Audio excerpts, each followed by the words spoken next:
锌合金，它这个是镀，这个叫什么颜色？珍珠镍。哦。珍珠镍。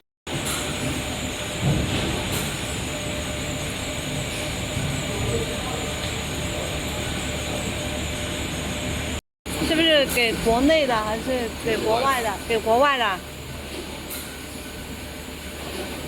国外的还用这个繁体字，他们认识吗？因为肯定是有一个在国外也卖的很好了。哦，金属象棋。对。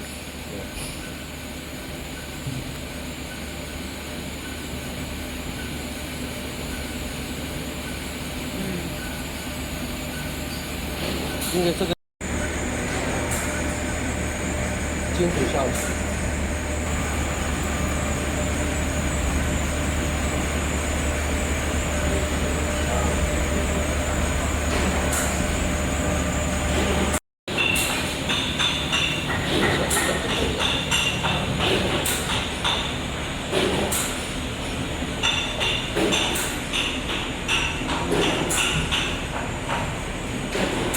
刚才做的。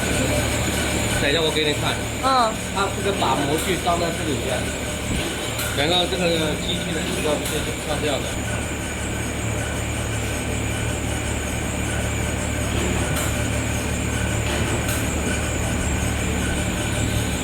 这个就是原材料。对。哦。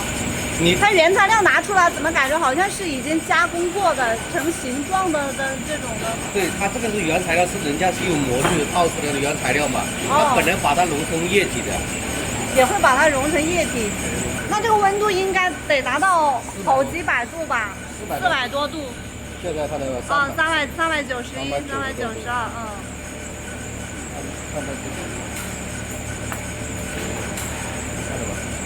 哦，下面就是铁水的那种，对吗？液体，对呀。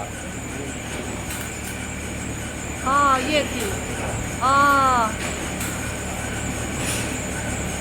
就是水。哦。然后出来了之后，然后这个模具就从这里出来。对，你看它现在把这个如果是有多余的，它就把它融成一个这样的一个模具，就是说暂时用不了那么多。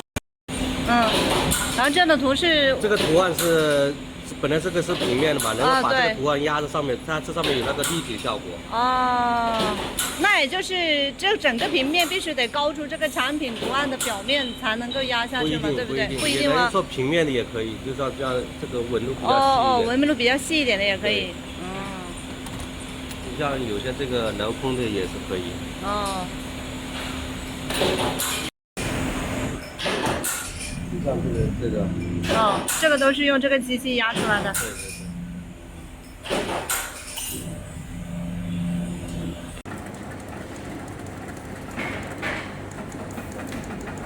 它这个原材料是粉末还是什么东西呢？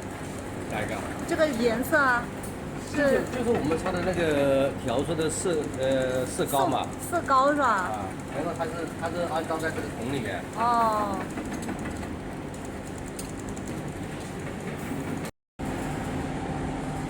这些都是烤箱，因为上完以后要放到烤箱里面去烤。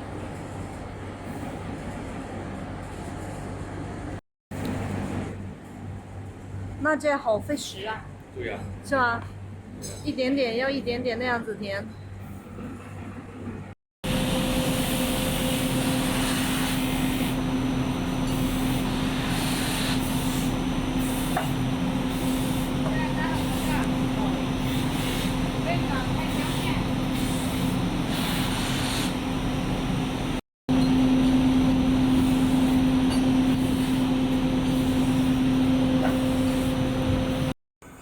这个是帮人家抛的。帮人家抛，只是帮人家抛是吧？哦。这个是帮人家抛的。